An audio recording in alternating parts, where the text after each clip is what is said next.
Imagine a world where great stories began, where empires grew strong and changed the course of history. A world where one decision could lead to amazing success or bring disaster to whole nations. This is the story of one of the strongest and longest-lasting empires in history. A story full of dreams, betrayal, battles, and the unbreakable will of people. In the heart of the ancient world, long ago, there was a small village hidden from the rest of the world. This village would soon grow to become the center of a great empire that would change history forever.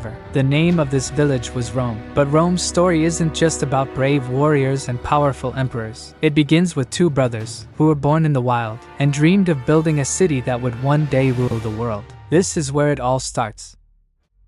The two brothers, Romulus and Remus, were born into a world full of danger and wonder. As babies, they were left alone, with no one to care for them. It seemed like their story would end there, but something amazing happened. From the darkness, a she-wolf appeared. Her eyes shined brightly in the night. She took the twins in, kept them warm, and raised them as her own. Her howl echoed through the mountains, a sound that would be remembered in stories forever. But the wild could only keep them safe for so long.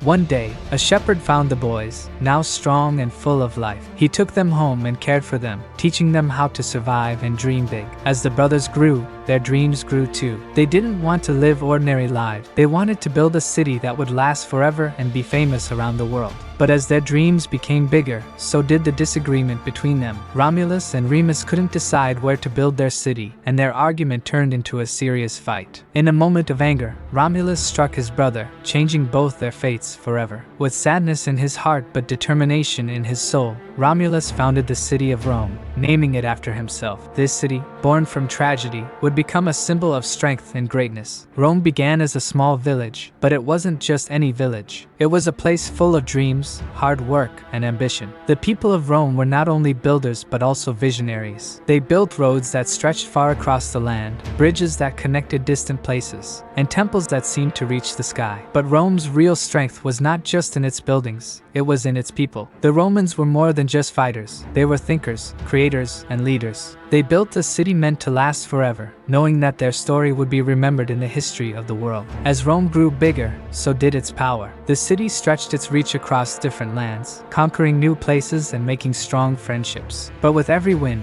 new problems came. Enemies surrounded Rome, waiting for the right moment to attack. But Rome was always ready. The Romans worked hard to be great. They built an empire that covered parts of Europe, North Africa, and Asia. They weren't just conquerors, they controlled their own future. Yet, as Rome's power grew, so did the dangers. Outside its borders, other nations planned to bring down the mighty city. The air was full of tension, and danger seemed to hide in every corner. But the biggest threats weren't just outside. Inside the city, Rome's leaders faced their own problems. Ambition, greed, and the desire for power turned people against each other, and the very heart of Rome began to tremble. The once strong city now faced a new battle, filled with secrets, power struggles, and betrayal. One of the biggest problems Rome faced didn't come from other armies, but from its own people. The city needed to grow, but there were not enough women to help build its future. Romulus, always thinking ahead, came up with a brave plan. He invited the nearby Sabines to a big festival, offering friendship and fun. But as the party was in full swing, the Romans turned on their guests and took the Sabine women to be their wives.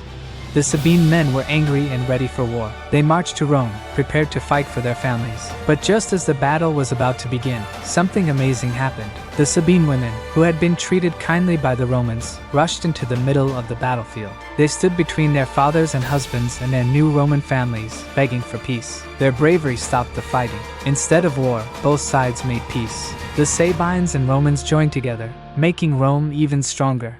As Rome kept growing, it needed strong leaders. In the early days, Rome was ruled by kings, and each king left a lasting impact on the city. Numa Pompilius, Rome's second king, was different from Romulus. He wasn't a warrior but a man of peace. Numa wanted to bring order and calm to Rome. Under his rule, the city grew peacefully. He created many religious traditions and laws that would shape Roman life for years to come. Numa believed Rome's true strength was not in fighting, but in ruling wisely. However, peace couldn't last forever. After Numa, a new king took the throne, Tullus Hostilius. Unlike Numa, Tullus was a warrior, eager for battles and conquest. Under his leadership, Rome went to war with its neighbors, hoping to grow in power. One of the biggest wars was with the city of Alba Longa. It was a hard and bloody conflict with many losses, but in the end, Rome won. Tullus ordered the destruction of Alba Longa, and its people became part of Rome, making the city even stronger.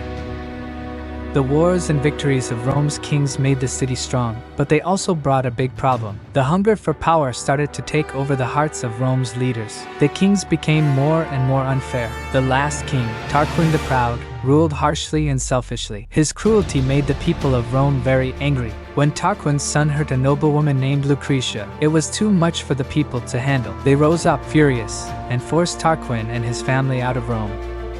With the kings gone, Rome entered a new chapter, the Roman Republic. The people promised never to have a king again. Instead, they chose leaders through elections, where the citizens could vote.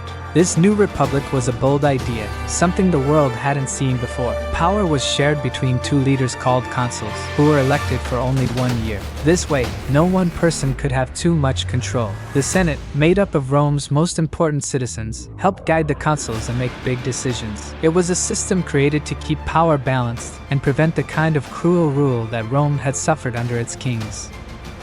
But the Republic had its problems. Rome was a city divided between two groups. The rich patricians held most of the power, while the common people, called plebeians, struggled for their rights. The tension between them was always there, and sometimes it almost tore the Republic apart. In the early years, the plebeians fought hard for more rights and a say in the government. At one point, they even refused to fight in Rome's army until their demands were heard. Rome, needing soldiers for its many wars, had no choice but to listen. The plebeians were given more power, including the right to elect their own leaders, called tribunes, who could stop any law that harmed their rights. The early years of the Republic were full of struggles and battles, both inside the city and against other nations. Rome's biggest enemy at that time was the city of Carthage, a strong trading empire in North Africa. The two cities fought a series of wars known as the Punic Wars. The most famous of these wars was led by Hannibal, a brilliant Carthaginian general. Hannibal did something no one expected. He led his army, including war elephants, across the Alps and into Italy. His surprise attack shocked the Romans, and he won several battles against them. But Rome was known for its determination. Even after Hannibal's victories, the Romans didn't give up. They kept fighting and eventually won the war. Carthage was defeated, and Rome became the strongest power in the Mediterranean. With Carthage defeated, Rome continued to grow its empire. The Romans conquered lands like Greece, Egypt, and much of the known world. Rome became the center of a huge empire, and its influence reached across continents. But with great power came big problems. The Republic's government, originally meant to rule just one city, struggled to control an entire empire. Corruption and greed spread in the Senate, and Rome's leaders started using their power for themselves instead of helping the people. The foundation of the Republic began to fall apart. During this troubled time, a new leader appeared, Julius Caesar. He was a brilliant general and a clever politician. He had won many battles and was loved by the people. But Caesar wanted more than just power. He wanted to become Rome's first emperor. In the year 49 before Christ, Caesar made a daring move. He crossed the Rubicon River with his army, openly challenging the Senate's authority. This act led to a civil war. Caesar won the war and became the most powerful man in Rome. But his time at the top didn't last long. In the year 44 before Christ, a group of senators, worried that Caesar would become king, assassinated him. They thought that by killing him, they could save the Republic. But it was too late. The Republic was already collapsing.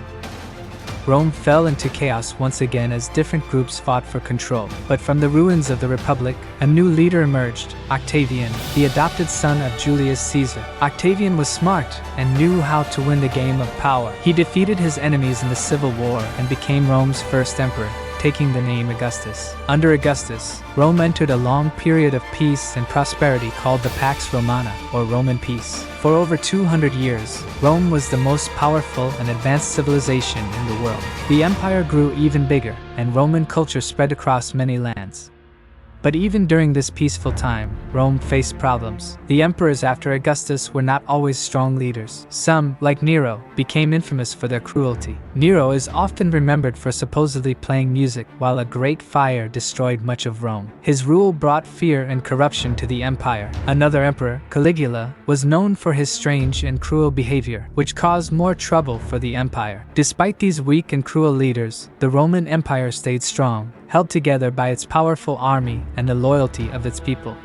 As the centuries passed, the Roman Empire became too large to control easily. Barbarian tribes started attacking its borders more often. To manage this, the empire was divided into two parts: the Western Roman Empire, centered in Rome, and the Eastern Roman Empire, centered in Constantinople. The Western Empire, weakened by problems inside and outside, slowly fell apart. In the year 476 Anno Domini, the last Roman emperor in the West, Romulus Augustulus, was overthrown by a barbarian king named Odoacer.